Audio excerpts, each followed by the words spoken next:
നമ്മളെ നാട്ടിലോട്ടോ ശരിക്കും 15 വർഷം കഴിഞ്ഞാൽ കാറുകൾ പൊളിക്കണം എന്നുള്ള നിയമമൊക്കെ ഇവിടെ ദുബായിലും അതേപോലെ UAE ഇങ്ങനത്തെ ഗൾഫ് രാജ്യങ്ങളിലും ഇങ്ങനത്തെ നിയമം ഇതുവരെ വന്നിട്ടൊന്നുമില്ല. ഈ ഒരു വാഹനം ഞാൻ ഇരിക്കുന്ന ഈ ഒരു വാഹനവും 2007 മോഡലോട്ടാണ്. എനിക്ക് തോന്നുന്നത് 15 വർഷം കഴിഞ്ഞ് 16, 17, 18 വർഷമായിട്ടുണ്ടോ ഈ ഒരു വാഹനം. ഇപ്പോഴും ഇവിടെ റിന്യൂവലൊക്കെ കിട്ടുന്നുണ്ട്. നമുക്ക് റിന്യൂവൽ ചെയ്യാം. വാഹനം കണ്ടീഷനാണ് അവർ ചെക്ക് ചെയ്യും. അതിൻ്റെ ചേസിസ് അതേപോലെ ഇതിൻ്റെ പല സിസ്റ്റങ്ങളും അവർ ചെക്ക് ചെയ്യുന്നുണ്ട്.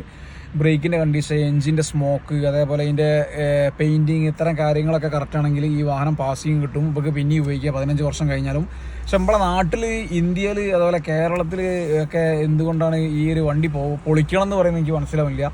ഇപ്പം എൻ്റെ അടുത്ത് നാട്ടിൽ 15 വർഷമുള്ള ഒരു ഫോർഡ് ഐക്കൺ ഉണ്ട്. 15 വർഷം കഴിഞ്ഞാൽ റിന്യൂവൽ ആവാനുള്ള ടൈമായി. അപ്പോൾ അത് നല്ലൊരു കണ്ടീഷൻ വണ്ടിയാണ്. അതിൻ്റെ എൻജിനൊക്കെ പക്കയാണ്.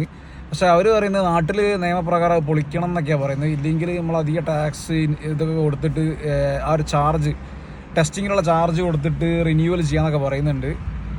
എന്തുമാത്രം പ്രാവർത്തികമാണെന്ന് എനിക്ക് മനസ്സിലാവില്ല. അഡീഷണൽ ക്യാഷ് വാങ്ങിക്കുന്നുണ്ട് ഈ ഒരു 15 വർഷം കഴിഞ്ഞ വാഹനങ്ങൾക്ക്. സാധാരണ 15 വർഷം പഴക്കമുള്ള വാഹനങ്ങളൊക്കെ പാവപ്പെട്ട ആൾക്കാരെ ഉപയോഗിക്കുള്ളൂ. ഇന്നെപ്പോലെ എന്താ പറയുക, പഴയ വാഹനങ്ങളൊക്കെ യൂസ് ചെയ്ത് റിപ്പയർ ചെയ്ത് ഉപയോഗിക്കുന്ന ഒരാളാണ് ഞാൻ. എൻ്റെ വാഹനം വളരെ മോശം കണ്ടീഷനുള്ള ഒരു വാഹനം ഞാൻ തന്നെ റിപ്പയർ ചെയ്തിട്ട് ആ ഒരു രൂപത്തിലേക്ക് ആക്കിയെടുത്താണ്. അപ്പോൾ ഇനി ക്യാഷ് കൊടുത്തിട്ട് അത് നമ്മൾ റിന്യൂ ചെയ്യണം, എന്നാലേ നമുക്ക് ഇനി ഉപയോഗിക്കാൻ പറ്റുള്ളൂ 5 വർഷം കൂടെ. പക്ഷേ ഗൾഫ് രാജ്യങ്ങളിലൊന്നും അങ്ങനെയൊന്നും ഇല്ല കേട്ടോ. ഗൾഫ് രാജ്യങ്ങളിലൊക്കെ എത്ര പഴക്കം ചെന്ന വാഹനം നമുക്ക് റിന്യൂ ചെയ്യാൻ സാധിക്കുന്നതാണ്. ഇനി എന്താ വല്ല ചേഞ്ച് വരുമെന്ന് എനിക്കറിയില്ല.